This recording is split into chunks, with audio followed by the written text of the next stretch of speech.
Ladies and gentlemen, thank you for choosing to watch today's episode. My name is Simon. Be sure to subscribe and click on the bell to watch more.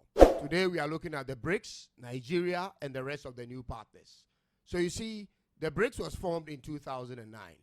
It started with Brazil, Russia, India, China, South Africa, and had one main objective, which is to promote economic growth, development, and cooperation among its member countries. And from 2009 to 2023, 5 more countries were added to that bloc. Ladies and gentlemen, we had Egypt, Ethiopia, Iran, Saudi Arabia, and the UAE.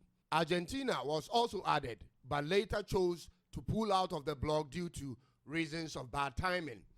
But however, on Friday, 17th of January 2025, a new bunch of partner countries were added. These are not full members yet, but will partner the 10 countries of the BRICS. So they are Nigeria, Belarus, Bolivia, Cuba, Kazakhstan, Malaysia, Thailand, Uganda, and Uzbekistan. It was announced by the Brazilian government, my ladies and gentlemen, that Brazil now holds the presidency of BRICS in 2025. Ladies and gentlemen, Nigeria's partnership is totally welcome.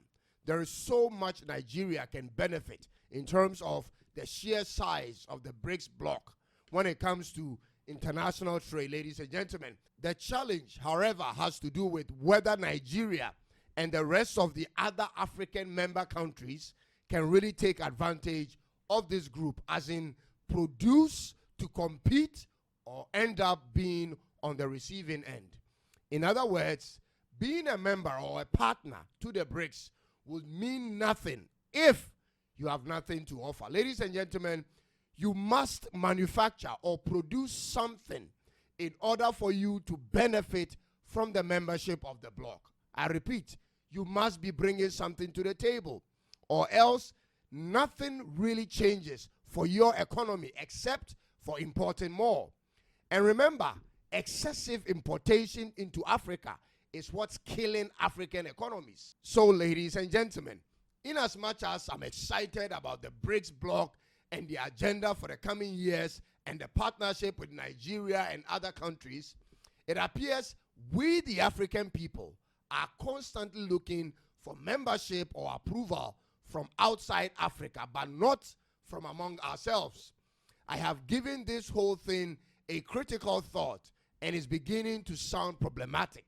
And I need you to hear me on this. So China, Brazil, and India are some of the world's leading manufacturing hubs. And they are looking for international markets, ladies and gentlemen. So they target the countries around the world which has the numbers to partner them. Look at the countries on the list. Nigeria is the world's 6th largest population and Africa's number 1. Ethiopia is 134 million people. South Africa is 65 million people, and Uganda, 53 million African population. Africa's population altogether is somewhere around 1.5 billion people. If we as Africans don't get serious with industrialization and manufacturing, and we get comfortable with importation, our plight will never change, ladies and gentlemen. BRICS is about market access and diversification. It's also about education and healthcare collaboration. But when we take scholarships to these countries to pursue programs in the humanities, we won't be taking advantage of the educational door that has been opened. If we don't manufacture and export, we won't be taking advantage of the market access. BRICS is about trade and investment opportunities and technological transfers. But this can only be achieved when a deliberate government policy is instituted to move the current and coming generations towards pursuing courses in information technology, agribusiness, entrepreneurship, and technical training. This will mean our educational curriculum must change immediately. Have you seen some of the video comparisons making rounds on social media recently about Chinese kids and African kids? Ladies and gentlemen, take a look at these Chinese kindergarten videos and the hands-on training they are being given, and compare that to what is happening in your home country in Africa. Let's take a look at it.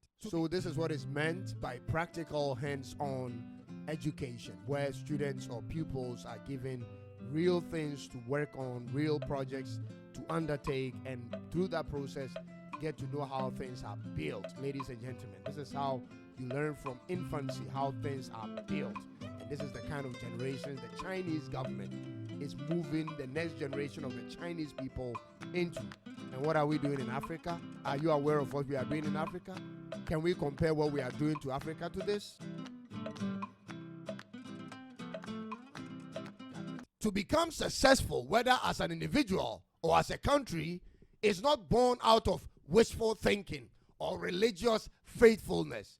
It is a deliberate vision with carefully designed strategy and a lot of hard work that gets you there, ladies and gentlemen. So when our kids go to school to play with dolls, sing rhymes, sleep, eat, and return home, they will never be on the same level with kids who are taught how to be productive with their hands, ladies and gentlemen. So effective immediately, the curriculums of our schools must change.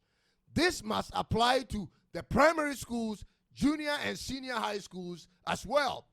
Initially, I was super excited that the BRICS were bringing other African countries on board. But I had to reassess the whole structure of the BRICS and the agenda of the bloc to realize that it is not automatic that a BRICS member benefits from the bloc.